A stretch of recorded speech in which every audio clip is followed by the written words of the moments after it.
அன்னம் சீரியல்ல அடுத்து என்ன நடக்கலாம் அப்படின்னா, நம்ம அன்னம் ஒரு வழியா கார்த்தி அத்தா மனசுல நாம தான் இருக்கோம். இதுக்கப்புறம் நமக்கு எந்த கவலையுமே இல்ல அப்படின்னு நம்ம அண்ணன் கார்த்திகிட்ட நெருங்கி நெருங்கி பேசுறாங்க. சொல்லப்போனா கார்த்தி மட்டும் தான் இப்போ அண்ணத்து மனசுக்குள்ள நாம ரம்யாவ தான் லவ் பண்றோம் அப்படின்னு நினைச்சிட்டு இருக்கா. நாம ஏன் இப்படி முழுசு மாரி முட்டாள்தனம் பண்ணோம்? நாம ரம்யாவ பத்தி அண்ணத்துக்கிட்ட சொல்லியிருக்கணுமோ? சொல்லாம விட்டது தப்பு தான். ஆனா, அதுக்காக நம்ம டைரிய படிச்சு பார்த்து, அண்ணன் இப்படி புரிஞ்சுப்பான்னு நெனச்சு கூட பார்க்கல. இப்போ நம்ம மனசு ஃபுல்லா அவ மட்டும் தான் இருக்கா. அந்த ரம்யா என்னைக்கோ நம்ம மனச விட்டு விலகி போயிட்டா. இத எப்படி நம்ம சொல்லி அண்ணத்த புரிய வைக்கிறதுன்னு நம்ம கார்த்தி பயங்கர குழப்பத்தோட இருக்காரு. ஆனா, இது தெரியாம நம்ம அண்ணன் கார்த்திகிட்ட போயிட்டு போயிட்டு வழிஞ்சு வழிஞ்சு பேசுறாங்க. "சின்னத்தா, நான் உங்கள்ட்ட ஒரு சில விஷயத்த பத்தி கேட்கணும். கேட்கவா?" "சொல்லுங்க சின்னத்தா" அப்படிங்கும்போது, கார்த்தி இத பத்தி யோசிச்சுட்டு இருக்காரு.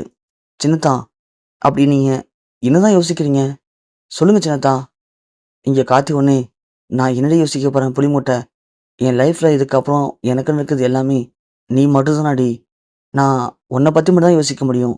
வேற என்ன யோசிக்க போறேன்? இல்ல என்ன யோசிக்க முடியும்?" அப்படின்னு கார்த்தி மனசுல நினைச்சுக்கிறாரு. ஆனா இந்த வார்த்தைகள அவர் மனசுல நினைக்காம வெளிப்படையா பேசியிருந்தாலே பாதி பிரச்சனை முடிவுக்கு வந்திருக்கும். ஆனா கார்த்தி அத பண்ணல. ஸோ புலி மூட்டையும் எவ்வளவோ பேசி பார்க்குறாங்க. ஆனா கார்த்தி ஒன் சைடு ஆன்ஸரா சொல்லிக்கிட்டு ஒரு மாரி யோசனையாவே இருக்காரு. அண்ணனும் யோசிக்கிறாங்க. என்னாச்சு சின்னத்தானுக்கு? ஏன் ஒரு மாரி இருக்காரு? என்னமோ பேய் அறைஞ்ச மாரி. எது கேட்டாலும் நம்ம சரியா பேச மாட்றாரே! நாம மூஞ்ச தூக்கி வச்சிருக்கும்போது சின்னத்தான் ஒரு வார்த்தைக்கு 9 வார்த்தை பேசுவாரு. ஆனா இப்போ வார்த்தைய அளந்து தான் பேசுறாரு. என்னவா இருக்கும்? ஒருவேளை நாம அந்த லெட்டர காணோம் தேடுனோமே! அந்த லெட்டர் எதுவும் சின்னத்தா படிச்சிருப்பாரோ? இல்லையே! படிச்சிருந்தா சின்னத்தா நம்மள்ட்ட கேட்டுருக்கணுமே! ஏன் அப்புறம் சின்னத்தா அப்படி இருக்காரு? என்னவா இருக்கும்? அப்படின்னு அண்ணன் யோசிச்சுட்டு இருக்காங்க. அடுத்த நாள் காலையில இதே மாரி அண்ணன் யோசிச்சுட்டு இருக்கும்போது, நம்ப சரவணனும் அவங்க அம்மாவும் பார்க்குறாங்க. "ஏய்! என்னடி? நீங்க வேலை செஞ்சுட்டு இருக்கீங்க? எங்க அந்த புடவ வியாபாரி?" "அம்மா! இப்ப என்னம்மா? யார் செஞ்சா என்ன? அண்ணி உள்ள வேலை செஞ்சுட்டு இருக்காங்க. அவ்வளோதான்." அப்படின்னு சொல்லவும், இங்க கிச்சன்ல பார்க்குறாங்க. கிச்சன்ல நின்னு நம்ம அண்ணன் அத பத்தி தீவிரமா யோசிச்சுட்டு இருக்காங்க. என்னவா இருக்கும் அப்படின்னு சொல்லிட்டு. உடனே இங்க சரவணனுக்கும் சரவண அம்மாவுக்கும் செம கடுப்பாவுது.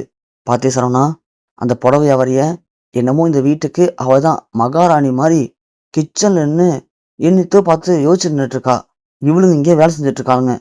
"இல்ல சரவணா, இவ இப்படிதான் பண்றாப்பா. ரொம்ப திமிராயிருச்சுப்பா அவளுக்கு." "எமோவ்! நீதாம்மா இந்த வீட்டுக்கு மகாராணி, எஜமானி எல்லாம் நீதாம்மா. அது மட்டும் இல்ல. நீ அவளுடைய மாமியாரு. புரியுதா? அப்போ நீதாம்மா பிரச்சனைய உண்டு பண்ணணும். நீதாம்மா தட்டி கேட்க முடியும். வீட்ல ஒரு ஆள் இல்லாம செய்யக்கூடாது. நீ என்ன பண்ற? நீ தான் இந்த வீட்டுக்கு வந்த மருமக. நீ தான் எல்லா வேலையும் செய்யணும்னு சொல்லி, நீ சொல்லும்மா. நீ சொல்லு. நீ சொன்னா செஞ்சு தானே ஆகணும்." உடனே சரவண அம்மாவும், "ஏய் நிப்பாட்டுங்களா, நிப்பாட்டுங்கடி. எதுக்கு நீங்க வேலை செஞ்சுட்டு இருக்கீங்க? நீங்க ஒண்ணும் வேலை செய்ய தேவையில்ல. அந்த புடவைய அவரு வந்து செய்யட்டும். நிப்பாட்டு. ஏய் இங்க வாடி. என்ன பண்ணிட்டு இருக்காங்க நின்னுட்டு? நீ போய் சமம்மா. நீ இதெல்லாம் கூட்டு, அதெல்லாம் இது பண்ணு." அப்படின்னு மிரட்டிட்டு இருக்காங்க. அந்த பக்கமா வந்த நம்ம சண்முகம் பாத்துறாரு.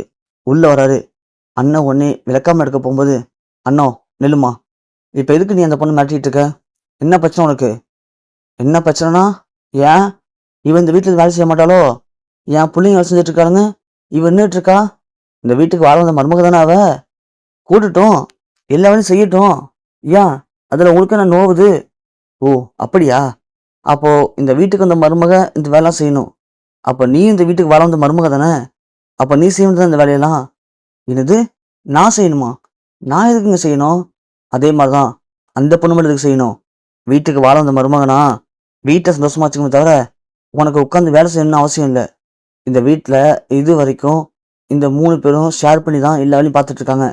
அப்படி இருக்கும்போது, இப்ப என்ன உனக்கு புதுசா? உன் மகன் வந்த உடனே புதுசு புதுசா ஐடியா வருதா உனக்கு?" இங்க சண்முகம் கேட்டதும், உடனே சரவணன் அவங்க அம்மாவ பார்த்து லைட்டா கண்ணடிக்கிறான். "இங்க பாருங்க, சும்மா தேவையில்லாம பிரச்சனை பண்ணிட்டுருக்காதீங்க. அவ இந்த வீட்டுக்கு வந்த மருமக செஞ்சு தான் ஆகணும். அப்படி செய்யலன்னா, அவ இனிமே இந்த வீட்ல இருக்கவே தேவையில்ல. அவள இப்பயே கழுத்த புடிச்சு வெளிய தள்ளுறேன்.